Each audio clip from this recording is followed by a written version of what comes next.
നമസ്കാരം. ഓം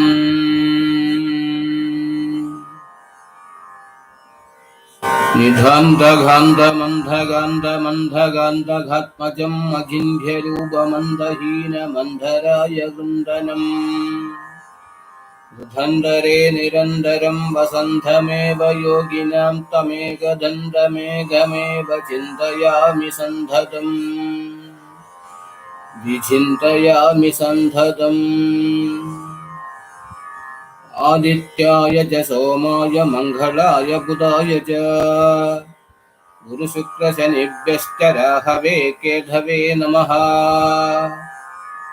ആരോഗ്യം പ്രദദാതു നോ ദിവകരോ ചന്ദ്രോ യശോ നിർമദം ഭൂതിം ഭൂമിസുധഃസുധാം സുധനയ പ്രജ്ഞാം ഗുരുർഗൗരവം. കാവ്യകോമളവാഗ്ഭിരാസമതുലം മന്ദോ മുദം സർവദാ രാഹുർബാഹുബലം വിരോധശമനം കേതുഃകുലസ്യോന്നതിഃ. ഹയഗ്രീവ ഹയഗ്രീവ ഹയഗ്രീവേദിയോ വതേത് തസ്യ നിസ്സരധേ വാണീ ഝങ്കുകന്യാ പ്രവാഹവത്. ഗുരുഭ്യശ്ച ഗൃഹേഭ്യശ്ച മയാ ബദ്ധോയമഞ്ജലിഃ. പ്രസന്നമനസാം സ്തേ മേ സത്യാം കുർവന്തു ഭാരതീ. ശ്രീ ഗണേശ ശാരദാ ഗുരുഭ്യോ നമഃ. അസ്മദ്ഗുരുചരണാരവിന്ദാഭ്യാം നമഃ. ആദിത്യാദി നവഗ്രഹ ദേവതാഭ്യോ നമഃ. ഹരി ഓം. ഇന്ന് ഗുരുഗോചരം കർക്കടക രാശിക്കാർക്ക്, കർക്കിടകക്കൂറ് എന്ന് പറഞ്ഞാല് പുനർദത്തിൽ കാലും പൂയവും ആയില്യവും ചേർന്നതാണ് കർക്കിടകക്കൂറ്. സാധാരണ രീതിയില് ഈ കർക്കിടകക്കൂറുകാർക്ക് പ്രത്യേകമായിട്ടുള്ള ഒരു ശക്തിയുണ്ട്. അഡ്മിനിസ്ട്രേറ്റിംഗ് പവർ എന്നൊക്കെയാണ് പറയുക. പല ബലത്തിലുള്ള മറ്റുള്ളവരെ ഭരിക്കാനുള്ള ശക്തി, അല്ലെങ്കിൽ മറ്റുള്ളവരെ മനസ്സിലാക്കി ജീവിക്കാനുള്ള ശക്തി കൂടുതലുള്ളവരാണ് ഈ കർക്കിടകക്കൂറുകാർ. അതിൽ വരുന്ന പുനർദം ശ്രീരാമന്റെ നക്ഷത്രമാണ്. പൂയം സാക്ഷാൽ ശ്രീ സുബ്രഹ്മണ്യസ്വാമി, ജ്യോതിഷ ഗുരുവായിട്ടുള്ള സുബ്രഹ്മണ്യസ്വാമിയുടെ നക്ഷത്രമാണ്. ആയില്യം സർപ്പങ്ങളുടെ നക്ഷത്രമാണ്. ഇത് മനഃകാരകനായിട്ടുള്ള ചന്ദ്രന്റെ ഗൃഹമായതിനാൽ മനസ്സിന് ദൃഢത കൂടുതലായിട്ടുള്ള ആളുകളായിരിക്കും ഈ കർക്കിടകക്കൂറിലെ ജനങ്ങൾ.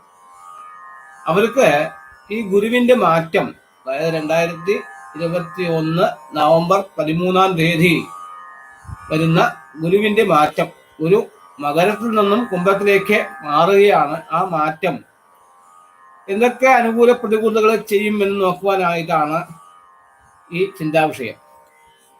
ഇവിടെ ഇത്ര ദിവസം വളരെ അനുകൂലമായിട്ടുള്ള ഗുരുവിന്റെ ദൃഷ്ടി, നീച സ്ഥാനത്തിലാണ് നിന്നത് എങ്കിലും കൂടെ ഗുരുവിന്റെ ദൃഷ്ടി ഉള്ളത് കൊണ്ട് വളരെ അനുകൂലമായി പോയിരുന്ന ഒരു കാലമായിരുന്നു. ഇപ്പോൾ ഗുരു അഷ്ടമഭാവത്തിലേക്ക് മാറുകയാണ്. അപ്പോ ചന്ദ്രാര് അഷ്ടമത്തിലേക്ക് ഗുരു മാറിക്കഴിഞ്ഞാല് വളരെ കഷ്ടതകളൊക്കെ ഉണ്ടാവും എന്നാണ് ശാസ്ത്രോത്തമന്മാർ പറയുന്നത്. ചന്ദ്രാത് അഷ്ടമഘേ ജീവേ മനോരോഗീ ഭവേന്നരഃ സുധാദോപി മഹാക്ലേശി സുഖം സ്വപ്നേന ദൃശ്യതേ എന്നാണ് മാനസാഗര ആചാര്യൻ പറയുന്നത്. വളരെ മനസ്സിന് വല്ലാത്തതായിട്ടുള്ള അവസ്ഥാവിശേഷങ്ങൾ, കഷ്ടതകളൊക്കെ വരുന്നതായിട്ടുള്ള ഒരു സമയമായിരിക്കും എന്നാണ് പറയുന്നത്. കുട്ടികളെയൊക്കെ നന്നായി നോക്കണം, പരിപാലിക്കണം എന്ന് എപ്പോഴും സദാ ചിന്തിക്കുന്ന ഒരു മനുഷ്യരായിരിക്കും ഈ കർക്കിടക കൂറുകാര്. എങ്കിലും അവർക്ക് സാധാരണ രീതിയിൽ സുഖമായി ജീവിക്കുന്നവരാണ് എന്നെങ്കിലും ഈ വർഷം വളരെ കഷ്ടതകളൊക്കെ വരാനുള്ള സാധ്യതകൾ കൂടുതലാണ്. സുഖം എന്നുള്ളത് സ്വപ്നത്തിൽ കൂടെ ദർശിക്കില്ല. എന്നാണ് ആചാര്യൻ പറഞ്ഞു നിർത്തുന്നത്. കൂടാതെ മന്ത്രേശ്വര ആചാര്യൻ എന്താണ് പറയുന്നത് വെച്ച് കഴിഞ്ഞാല്, നിത്യക്ലേശം അരിഷ്ടമഷ്ടമഗതേ നഷ്ടം ധനൈ കഷ്ടധാം. നിത്യക്ലേശം അരിഷ്ടമഷ്ടമഗതേ നഷ്ടം ധനൈ കഷ്ടധാം. അഷ്ടമത്തില് മരണദുഃഖം, അരിഷ്ടതകള്, ധനനഷ്ടം, കഷ്ടങ്ങള് ഇതെല്ലാം സംഭവിക്കുന്നതായിട്ടുള്ള ഒരു അവസ്ഥാവിശേഷം ഉണ്ടാവും എന്നാണ് മന്ത്രേശ്വര ആചാര്യൻ പറയുന്നത്. അഷ്ടമേ ഗുരുഘോജാരേ ഭാലി യുദ്ധേ വധോ അഭൂത്.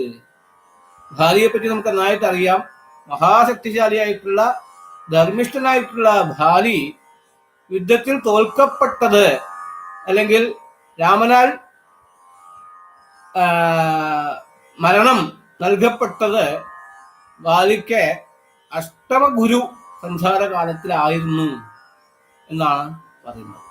അങ്ങനെയുള്ള വളരെ കഷ്ടമുള്ള ഒരു സമയമാണ് ഈ പുനർദം 4 പൂയം ആയില്യം നക്ഷത്രത്തിൽ പറഞ്ഞിട്ടുള്ള കർക്കിടകക്കൂറുകാർക്ക് സംഭവിക്കുന്നു. എങ്കിലും ധനകാരകനായിട്ടുള്ള ഗുരു ധനസ്ഥാനത്തിലേക്ക് നോക്കുന്നുണ്ട്. അതുപോലെ തന്നെ 12ാം വീട്ടിലേക്ക് നോക്കുന്നുണ്ട്. അതുപോലെ തന്നെ തൻ്റെ രാശിയുടെ 4ാം വീട്ടിലേക്കും നോക്കുന്നുണ്ട്. അതുകൊണ്ട് അയനശയന ഭോഗഭാഗ്യങ്ങളെല്ലാം നന്നായിട്ട് വരാനുള്ള സാധ്യതകളുണ്ട്. വലിയ ധനക്കഷ്ടങ്ങളില്ലാതെ പരിപാലിച്ചു പോകാനുള്ള സാധ്യതകൾ കാണുന്നുണ്ട്. അതുപോലെ തന്നെ അമ്മയുടെ ആരോഗ്യ വിഷയമായിട്ടും അമ്മാത്ത സംബന്ധമായിട്ടും ചിന്തിക്കുന്നവർക്ക് അതില് നല്ല തീരുമാനങ്ങൾ ആവാനുള്ള സാധ്യതകൾ കൂടുതലായിട്ട് കാണുന്നുണ്ട്. ഇത് ഒരു പൊതുവായ പ്രഡിക്ഷനാണ്. അപ്പൊ ഇങ്ങനെ തന്നെ സംഭവിക്കുമോ വെച്ച് കഴിഞ്ഞാൽ ഗ്രഹങ്ങളുടെ പല രീതിയിലുള്ള മാറ്റങ്ങളും കൂട്ടുകെട്ടുകളും കോമ്പിനേഷൻസ് ആൻഡ് പെർമ്യൂട്ടേഷൻസ് എന്നൊക്കെ പറയും. അങ്ങനെയുള്ള അതുകൊണ്ടാണ് ജാതക ഗണിതം.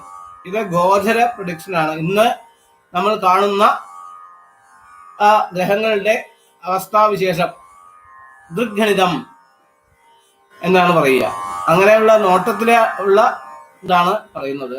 അതായത് മിഥുനത്തിലേക്കും സിംഹത്തിലേക്കും തുലാത്തിലേക്കും ഗുരുവിന്റെ ദൃഷ്ടി ഉള്ളത് കൊണ്ട് ആ ഭാവങ്ങളിലേക്ക് അനുകൂലതകളുണ്ട് എന്നാണ് നമ്മൾ പറഞ്ഞു നിർത്തേണ്ടത്.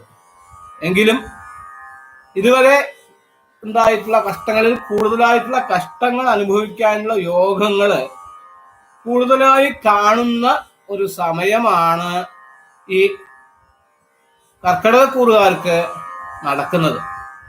നടക്കാൻ പോകുന്നത്. അപ്പോ എന്താണ് നമ്മൾ അനുഷ്ഠിക്കേണ്ടത്, എന്താണ് ചെയ്യേണ്ടത്? നാരായണ എന്ന് സദാ ജപിച്ചാൽ പാപങ്ങളും പശികളും വ്യസനങ്ങൾ തീരും എന്നാണല്ലോ പറയുന്നത്.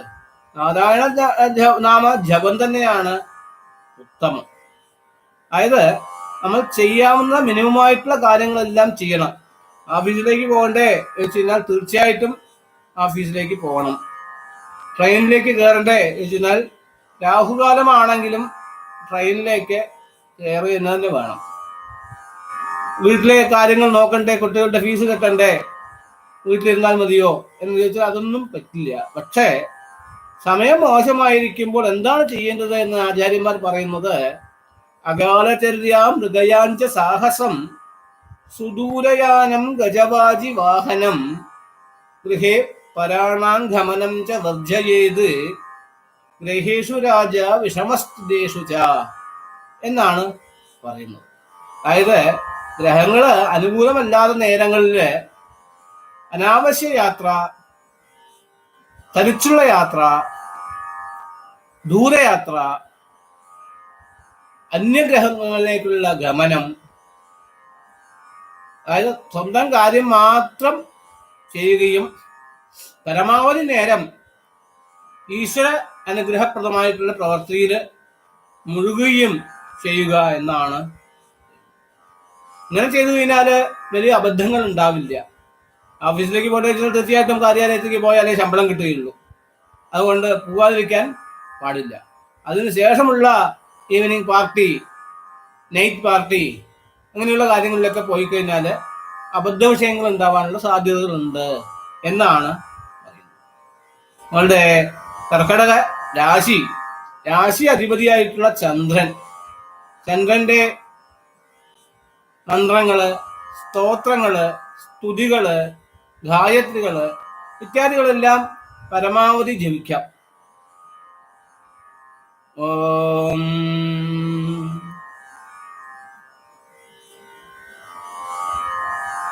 ധതിശങ്കതുഷാരാഭം ക്ഷീരോധാർണവസംഭവം നമാമി ശശിനം സോമം ശംഭോർമകുടഭൂഷണം.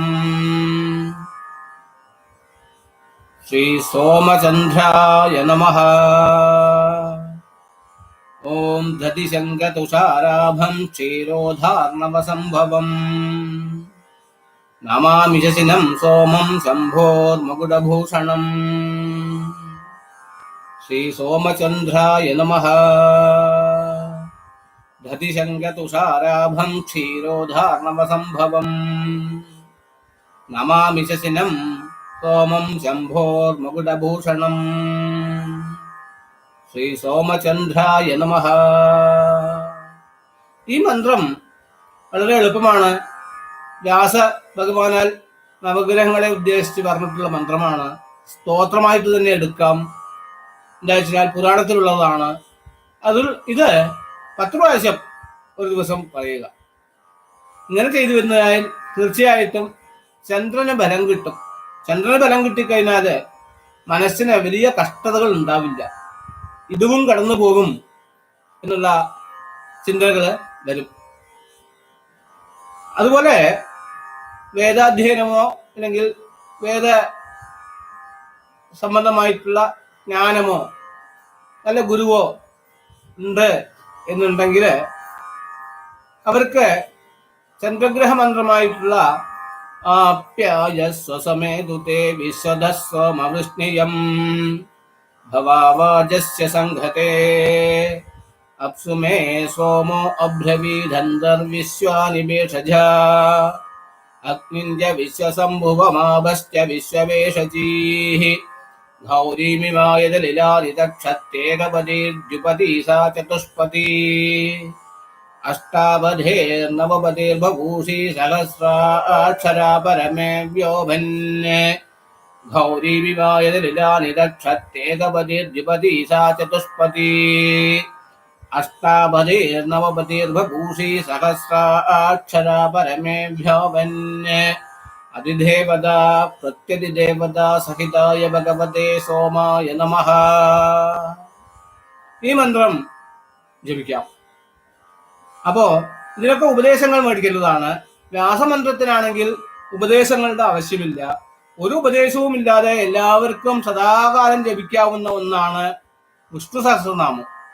വിഷ്ണു സഹസ്രനാമം മുഴുവൻ ജപിച്ചു കഴിഞ്ഞാൽ ഗുരുവിന്റെ എല്ലാവിധമായിട്ടുള്ള അനുഗ്രഹങ്ങളും ഉണ്ടാവും. സമയപരിമിതി മൂലം ജപിക്കാൻ പറ്റില്ല എന്നുള്ളവരെ ഈ വിഷ്ണു സഹസ്രനാമത്തിലെ 13-ാം ശ്ലോകം തൊട്ട് 13, 14, 15, 16 വരെയുള്ള ശ്ലോകങ്ങൾ. രുദ്രോ ഭഗിഷിരോ ബഭ്രുർ വിശ്വയോനിസ്തുതിസ്രവാഹ അമൃതശാസദസ്താണുർവരാരോഹോ മഹാതപാഹ സർവകഃ സർവവിദ്ഭാനുർ വിശ്വസേനോ ജനാർദ്ദനഃ വേദോ വേദവിദവ്യംഘോ വേദാംഘോ വേദവിക്കവിഃ ലോകാധ്യക്ഷസുരാധ്യക്ഷോ ധർമാധ്യക്ഷകൃതാകൃതഃ ചതുരാത്മാ ചതുർവ്യൂഹ ചതുർധംശ്ചതുർഭുജഃ രാജിഷ്ണുർഭോജനം ഭോക്താ സഹിഷ്ണുർജഗതാദ്യഃ അനഘോ വിജയോ ഛേദ വിശ്വയോനി പുനർവസുഃ. ഈ 4 ശ്ലോകം ദിവസവും പറ്റുമെങ്കിൽ 10 പ്രാവശ്യം അല്ലെങ്കിൽ മിനിമം ഒരിക്കലെങ്കിലും ജപിച്ചു വന്നു കഴിഞ്ഞാൽ തീർച്ചയായിട്ടും ഈ ഗുരുഗോചരം മൂലമുള്ള കഷ്ടതകൾ മാറിക്കിട്ടും. അങ്ങനെ മാറിക്കിട്ടിക്കഴിഞ്ഞാൽ തീർച്ചയായിട്ടും ഗുരുവിന്റെ അനുഗ്രഹം ഉണ്ടാവും. എന്താ വെച്ചാൽ ചന്ദ്രൻ ഗുരുവിന്റെ സുഹൃത്താണ്, ഫ്രണ്ടാണ്. അതുകൊണ്ട് ഗുരു ചന്ദ്രനെ ഉപദ്രവിക്കുന്ന രീതി ഇല്ല. എന്നിരിക്കലും കൂടെ അഷ്ടമത്തിലാണ് നിൽക്കുന്നത്. ആചാര്യന്മാരെ അഷ്ടമത്തിൽ നിൽക്കുന്നതായിട്ടുള്ള ഗുരുവിനെ കൊണ്ട് ചന്ദ്രന് വലിയ അനുകൂലതകൾ ഉണ്ടാവില്ല എന്നാണ് പറഞ്ഞിരിക്കുന്നത്. അതുകൊണ്ട് ആചാര്യമതം അഭിജ്ഞമതമായിട്ട് എടുത്തുകൊണ്ട് ഈ ധർമ്മപ്രവൃത്തികളില്, അതായത് ഗ്രഹങ്ങൾ നല്ല ഇല്ലാത്ത സമയത്ത് അല്ലെങ്കിൽ ഗ്രഹങ്ങൾ നല്ല രീതിയിലുള്ള സമയത്താണെങ്കിലും കൂടെ പൊതുവെ പറഞ്ഞിട്ടുള്ള ഒരു ജീവിത രീതി ഉണ്ട്. ദേവബ്രാഹ്മണ പൂജനാത് ഗുരുവച സമ്പാദനാത് പ്രത്യഹം സാധൂനാമുപകാരണാത് സുതിവരച്ചയ കഥാകർണനാത് ധാനാത് അധ്വരദർശനാത് എന്ന് പറഞ്ഞിട്ട് ഇങ്ങനെയുള്ള ഒരു ചില കാര്യങ്ങളൊക്കെ പറഞ്ഞിട്ടുണ്ട്. നമ്മളെ കൊണ്ട് മിനിമം ആകാവുന്ന രീതിയിൽ ധർമ്മപ്രവൃത്തികൾ വ്യാപൃതമാവുക എന്നാണ് ഇതുകൊണ്ട് ഉദ്ദേശിക്കുന്നത്. അങ്ങനെ ധർമ്മപ്രവൃത്തിയോടുകൂടെ ജീവിക്കുന്ന ജനങ്ങളെ ഒരിക്കലും ഗ്രഹപീഡ ഉണ്ടാവില്ല എന്നുള്ളതാണ് അഭിജ്ഞമതം. അപ്പൊ നമുക്കും സമയം മോശമാണ് എന്ന് മനസ്സിലാക്കിക്കൊണ്ട് പ്രക്ഷാളനാർത്ഥേ പങ്കാത് ദൂരാത് അസ്പർശനം വരം എന്ന് പറയുന്ന രീതിയിൽ ചേറിൽ പോയി കാല് വെച്ച് കഴുകുന്നതിനേക്കാളും ചേറുണ്ട് എന്ന് മനസ്സിലാക്കി ചുറ്റി നടക്കുക എന്നുള്ളതാണല്ലോ അഭിജ്ഞരായിട്ടുള്ളവർ പറഞ്ഞു തന്നിരിക്കുന്നത്. ആ രീതിയിൽ സരാധന മാർഗത്തിൽ തന്നെ സഞ്ചരിക്കാം. സമയം അനുകൂലമായിട്ടുള്ളവര്, ചിലവർക്ക് ഈ അഷ്ടമ ഗുരു ആയിരിക്കും എങ്കിലും കൂടെ ആ ഗുരു ജാതകത്തില് വളരെ അനുകൂല സ്ഥാനത്തിലായിരിക്കും. ഉച്ചനായിട്ടോ സ്വക്ഷേത്രഗതനായിട്ടോ അങ്ങനെയുള്ള സ്ഥാനമായിരിക്കാം. അല്ലെങ്കിൽ 5ാം ദശയായിട്ട്, അല്ലെങ്കിൽ 5ാം ഭുക്തിയായിട്ട്, ദശാഭുക്തിയായിട്ടൊക്കെ നടക്കുന്നവർക്കാണെങ്കിൽ നല്ലതൊക്കെ നടക്കാനും സാധ്യതയുണ്ട്. അതുകൊണ്ട് ഇത് ജനറൽ ആയിട്ടുള്ള ഒരു പ്രഡിക്ഷൻ ആണ്.